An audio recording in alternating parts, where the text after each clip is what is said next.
பாருங்க, நேற்று கட்சி ஆரம்பிச்சிருக்காரு நடிகர் விஜய். வாழ்த்துக்கள். யார் வேணா கட்சி ஆரம்பிக்கலாம், தப்பு இல்லை, ஜனநாயக நாடு. அவங்க மக்களுக்கு என்ன செய்ய போறீங்க? இப்ப இருக்கிற கட்சிகள் எல்லாம் காங்கிரஸ், திமுக, அதிமுக உள்பட மக்களுக்கு தேவையான கொள்கைகள் தான் சொல்லி போராடுறாங்க, மக்களுக்காக போராடுறாங்க. இப்போ புதுசா ஒரு கட்சி வரும்போது மக்களுக்கு என்ன வித்தியாசமா செய்ய போறீங்க? அதை வைத்துதான் அவருடைய வெற்றியும் தோல்வியும். அது இருக்கட்டும், அது நமக்கு முக்கியம் இல்லை. ஆனா அவர்கள் வெற்றி பெற வேண்டும் என்றால் இந்த ஏழைகளின் இதய கோயில் ஆகணும். பேரறிஞர் அண்ணா சொன்னார், என் மடியிலே ஒரு கனி விழுந்தது, அந்த கனியை நான் இதயத்தில் வைத்துக் கொண்டேன், அதுதான் இதய கனி எம்ஜிஆர் என்றார். அந்த மாதிரி இதயத்தில் இடம் பண்ணனா ஏழைகளுக்கு என்ன பண்றீங்க, அதை வைத்துத்தான். அதனால் இந்த படம் மக்களை கவர வேண்டும். இதுல இன்னொன்று வித்தியாசம் என்னன்னா, ப்ரொடியூசர் எங்க வட சென்னை சார்ந்தவர், வண்ணாரப்பேட்டை சார்ந்தவர், இணை தயாரிப்பாளரும் எங்க பகுதி. ஆகவே இந்த வண்ணாரப்பேட்டையிலிருந்து கலைப்புலியஸ் தானு பெரிய தயாரிப்பாளர் இருக்கார். ஐசரி வேலனுடைய மகன் ஐசரி கணேஷ், அவன் இப்போ ஒரு பெரிய தயாரிப்பாளர். அடுத்து நான் சிறுபட தயாரிப்பாளர். பேர் சொல்ற அளவுக்கு ராயபுரத்திலிருந்து இவங்க எங்களை தவிர பெருசா வேற யாரும் வரல. இப்ப இந்த தம்பி விஜயா ராஜேந்திரன் அம்மா தயாரிப்பாளர், அவருடைய கணவர் தான் கூட இருந்து இயக்குகிறார், மகன் நடிக்கிறார்.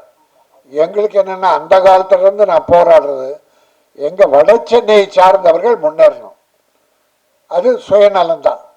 அதுல என் தம்முடைய ராஜேந்திரன் துணிச்சலோடு இந்த இதய கோயிலை ஆரம்பித்து தன் மகனையே கதாநாயகனாக அறிமுகம் செய்கிறார்.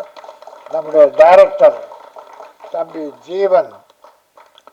ஜீவன் மயில் அவர்கள், முருகனுடைய வாகனம் மயில், நீ முருகனாய் இருந்து இந்த ஹீரோவை காப்பாற்று, இந்த கதையை காப்பாற்று, தயாரிப்பாளரை காப்பாற்று. ஒரு தயாரிப்பாளர் வெற்றியும் தோல்வியும் இயக்குனர் கையில் தான் இருக்கு. இன்னைக்கு எத்தனை ஹீரோக்கள் உருவாகி இருந்தாலும் சரி, ரஜினி முதல் கொண்டு அஜித், விஜய், யாரா இருந்தாலும் அவர்கள் முன்னேற்றத்திற்கு, அவர்கள் அடையாளப்படுத்தப்பட்டதற்கு டைரக்டர்கள் தான் காரணம். என் தம்பி உதயகுமார், சின்ன கவுண்டர், எஜமான், கிழக்கு வாசல் போன்ற மிகப்பெரிய படங்கள்லாம் வெற்றி படங்களாக்கி அந்த ஹீரோக்களுக்கெல்லாம் ஒரு ப்ரமோஷன் கொடுத்தவர். பேரரசு இயக்குனர் பேரரசு, விஜய் நடித்த 2 படங்கள், சிவகாசி, திருப்பாச்சி, பெரிய வெற்றி படம். ஆக ஒரு இயக்குனரால் தான் நடிகர்களுக்கு ஒரு பெரிய ப்ரமோஷன் கிடைக்குது. இயக்குனர் மனசு வைக்கல, திறமையை காட்டலன்னா எந்த ஹீரோ மிளிர போறது இல்லை.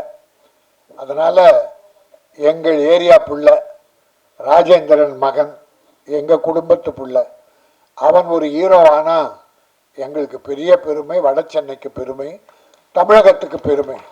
ஆகவே இந்த இதய கோயில் ஏழைகளின் இதயில், மக்களின் இதயத்தில் இடம்பெற்று வெற்றி படமா அமைஞ்சு ராஜேந்திரன் அவங்க மனைவி தயாரிப்பாளர் வெற்றி பெற்று தொடர்ந்து படங்கள் பண்ண வேண்டும். இந்த பிள்ளைய நிறைய படங்கள் நடிக்க வேண்டும். வாழ்த்துகிறேன். நல்ல இதயம் கொண்டவர்கள் தான் வந்திருக்கிறார்கள். எங்கள் இதயங்களில் நல்ல வாழ்த்துக்களை சேர்த்து இந்த ஹீரோ வாழ்க, இயக்குனர் வாழ்க, தயாரிப்பாளர் வெற்றி பெற்று வாழ்க. நன்றி, வணக்கம்.